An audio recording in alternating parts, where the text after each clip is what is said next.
ગુરુ ગોવિંદનું માનગઢ. શું તમને ગુજરાતના જલિયાવાલા કાંડ વિશે ખબર છે? ગુજરાતમાં અરવલ્લીની પર્વતમાળા વચ્ચે આવેલ છે એક ઐતિહાસિક જગ્યા.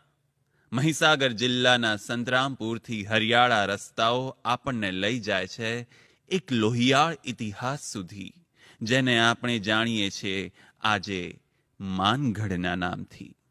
ઈસવીસન 1913ની 17 નવેમ્બરે આદિવાસી તથા ભીલ સમાજના 1500 જેટલા લોકોને અહીંયા આગે કુવા પીછે ખાઈ જેવી પરિસ્થિતિ વચ્ચે ઘેરી દેવામાં આવેલા.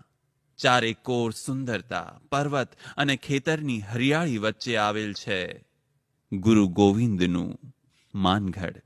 માંસ, મદિરા, કુરિવાજોમાંથી મુક્તિનો ઉપદેશ આપનાર ગોવિંદગર બેચરગર જ્યારે આવી જ એક ઉપદેશ સભામાં લોકોને મળ્યા, ત્યારે પોલિટિકલ લીડર C.W. હ્યુસ્ટન દ્વારા આઝાદીની જંગ લડવા ભેગા થયેલાના એંધાણથી ચારે બાજુથી ઘેરીને બેફામ ગોળીબાર કરવામાં આવ્યો અને આ હુમલામાં આશરે 1507 જેટલા ભીલ અને આદિવાસી સમાજના નિર્દોષ લોકોએ પોતાનો જીવ ગુમાવ્યો.